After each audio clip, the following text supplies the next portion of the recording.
What is going on, guys? It's Mango 12 and we are returning to Ultimate Spider-Man with issue 43 today. Now, in the previous issue, we saw Spider-Man and Geldof come into contact with the X-Men. And obviously, the reason the X-Men have turned up is because Geldof is in fact a mutant, but there's a little bit of a twist. So that's what we're going to be trying to discover in this issue. So without wasting any more time, let's jump into this issue and review it.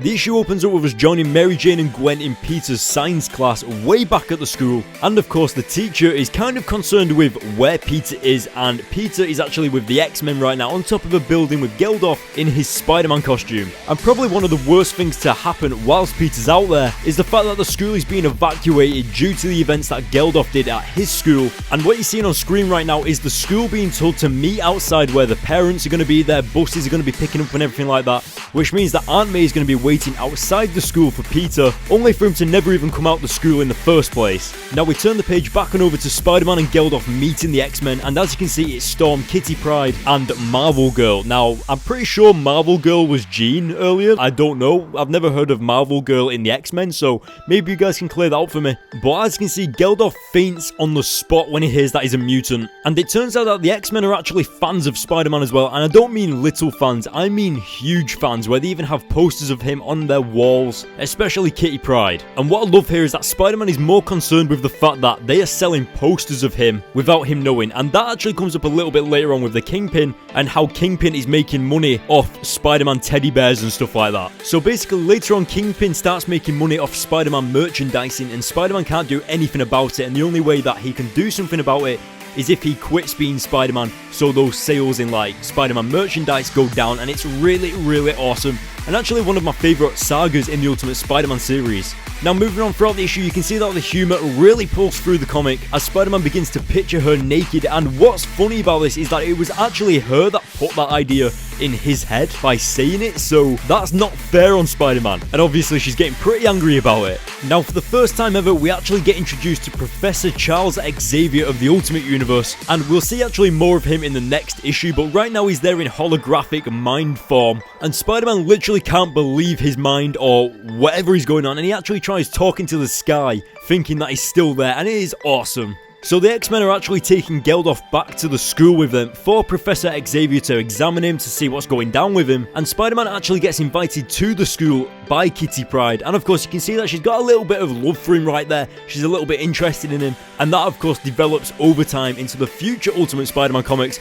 but I'm not really going to mention too much about that, but it does get interesting. But one thing you've got to remember is that whilst all this is going on, the school is still being evacuated, and as you can see, everybody stood outside, everyone's getting collected by the parents or the buses or something along those lines, and I just can't imagine the extreme situation that this must be like, especially because Aunt May is actually there looking for Peter, and you can see that Mary Jane's mother is ecstatic to see him, making sure that she's safe. So imagine Aunt May's thoughts when she gets there to Peter not being there. And once again, Mary Jane lying to Aunt May, covering for Peter whilst he's out there fighting crime or whatever's going on. And what I don't like is that in this series, Mary Jane is kind of made to look like the bad guy a lot, because she's always lying for Peter, and she's always the one that's got to deal with everyone asking where Peter is and everything like that, all whilst Peter is just out there fighting crime, not having to deal with any of this stuff. And it really does make Mary Jane look a little bit shady, you know, like lying a lot and everything. Now we flick on over the page to join Spider-Man and the X-Men and everyone else in the jet to fly back to the school to meet Charles Xavier.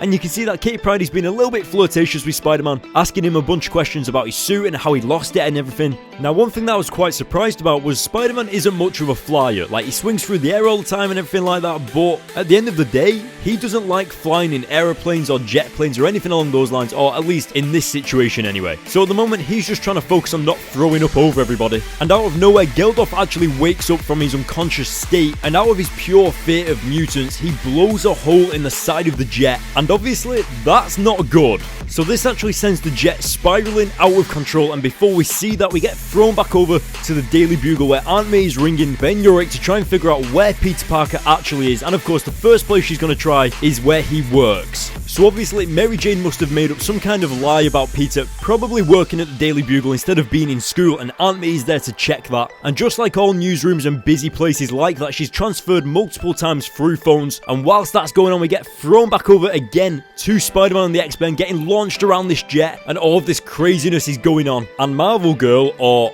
Jean Grey, as I think that she is trying to keep the plane together while Storm is creating some kind of tornado or wind tunnel to keep the plane from hitting the ground and straightening it up in the sky. Now, one of the bad things that whilst all this is happening, Spider-Man gets launched out of the jet and Spider-Man can't fly. So if you imagine putting yourself in Spider-Man's situation, you're literally falling from the sky with no parachute, no way of flying, and your only hope is that one of these X-Men characters sees you and catches you in time before you hit the ground.